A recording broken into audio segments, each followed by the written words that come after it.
Qu'est-ce qu'on fait pour l'acné? Parce que je plaisante, mais en fait, c'est terrible l'acné. Alors l'acné, c'est terrible, oui ou non? C'est-à-dire qu'il n'y a pas de risque vital à première vue. L'acné, ce n'est pas une maladie grave, il n'y a pas de mise en danger des patients. En même temps, si ça nous évite de rencontrer notre futur conjoint et de faire des enfants, c'est un risque vital. Mais effectivement, le risque, il est là-dessus. Il est psychosocial et ça peut effectivement perturber le développement émotionnel, sentimental, social des enfants, des adolescents. Donc c'est à prendre très au sérieux, même s'il n'y a pas de risque vital.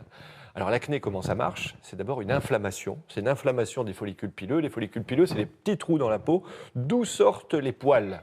Et donc dans ces follicules pileux, il y a les glandes sébacées. C'est celles qui normalement sécrètent le sébum en quantité totalement limitée pour humidifier, pour graisser, pour nourrir la peau.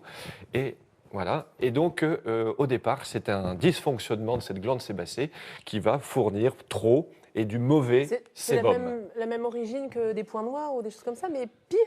Alors on y arrive, c'est-à-dire que dans ce trou dans lequel sort le poil et la glande sébacée qui fabrique le sébum, il y a donc trop de sébum. Cette mauvaise sécrétion de sébum va provoquer une inflammation et cette inflammation va provoquer donc des kystes, des points noirs, des comédons et le développement d'une bactérie, donc avec les gros pustules. Voilà. Qu'est-ce qu'on fait alors? On y touche Alors il faut pas y toucher parce que comme c'est une inflammation, plus vous y touchez et plus vous aggravez l'inflammation. Vous avez eu de l'acné autour de cette table? Un petit peu, ouais. Ben non, moi j'en ai jamais eu par exemple. Moi ça m'a pourri la vie. Ça dépend des gens, en fait, tout le monde n'en a pas forcément. Alors, tout le monde n'en a pas forcément. J'ai l'impression que mon micro... Non, on a un petit souci de son. Donc, avec ça va. Ça va aller mieux, on va vous entendre. Donc, effectivement, l'acné, ça peut être très gênant au niveau psychologique. Donc, il faut prendre ça très au sérieux. Et donc, ne pas y toucher d'abord parce que l'inflammation va majorer l'inflammation préexistante. Alors, bien entendu, il y a des traitements allopathiques, on peut aller voir le dermatologue, il y a des médicaments. Il y a des médicaments très forts, il y a des médicaments très forts, comme l'isotrétinoïde, qui a des effets secondaires très gênants, puisque ça donne de l'insuffisance hépatique, ça peut donner même des cas de dépression, même de suicide au pire des cas. Donc c'est un médicament à prendre que en extrême nécessité. Il y a des traitements locaux à base d'antiseptiques, d'antibiotiques, et puis on peut prendre aussi des antibiotiques pour essayer de diminuer l'infection qui est consécutive à l'inflammation.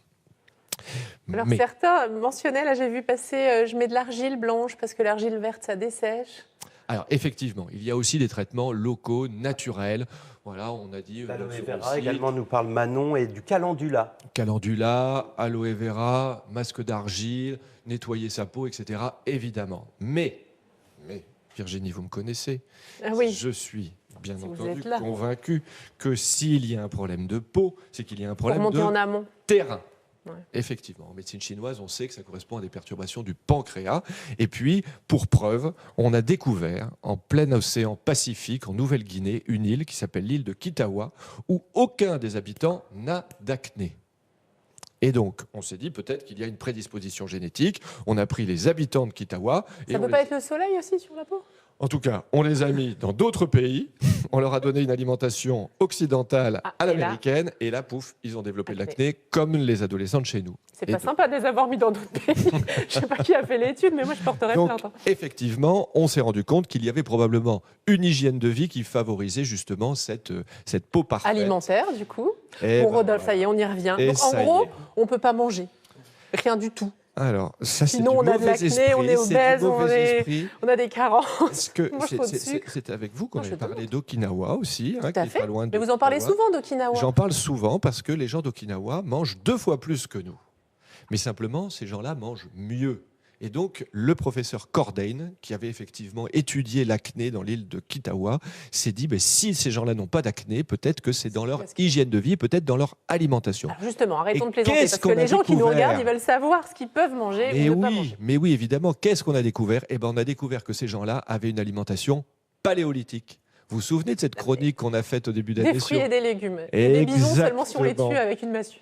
Exactement, du bison tué à la massue, des fruits, des légumes, mais surtout dans l'alimentation paléolithique, c'est qu'il y a des aliments qu'ils ne prennent pas, qu'on a dans notre alimentation. Et évidemment, on retombe toujours sur la même chose. Virginie ? Le sucre. Les index glycémiques élevés. Donc le sucre, les index glycémiques élevés, que ce soit les céréales raffinées ou les sucreries. Ça, on évite. Bien sûr, les laitages qui ont montré, parce qu'aujourd'hui les laitages sont de moins bonne qualité qu'autrefois, ils contiennent des facteurs inflammatoires, des facteurs hormonaux, etc.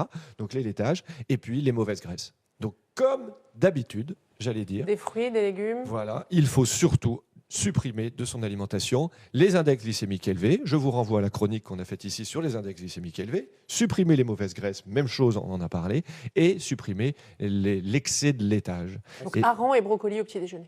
Hareng, brocoli, amandes, noix, noisettes, huile végétale, huile d'olive au petit déjeuner. C'est sur le visage, en général, l'acné ou pas? Alors, c'est la loi de Murphy, c'est la loi de l'emmerdement maximum. La loi de l'emmerdement maximum, c'est qu'on peut en avoir partout. On en a souvent dans le dos aussi, associé au visage. Mais malheureusement, c'est sur le visage que ça se manifeste le plus souvent.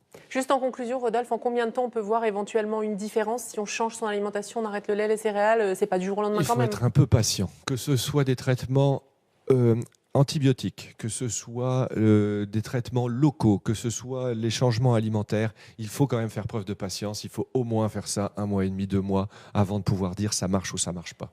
À tester donc. Merci beaucoup, voilà. Rodolphe. Vous retrouvez tous ces éléments sur le site internet de l'émission, sur la page hdf.france3.fr.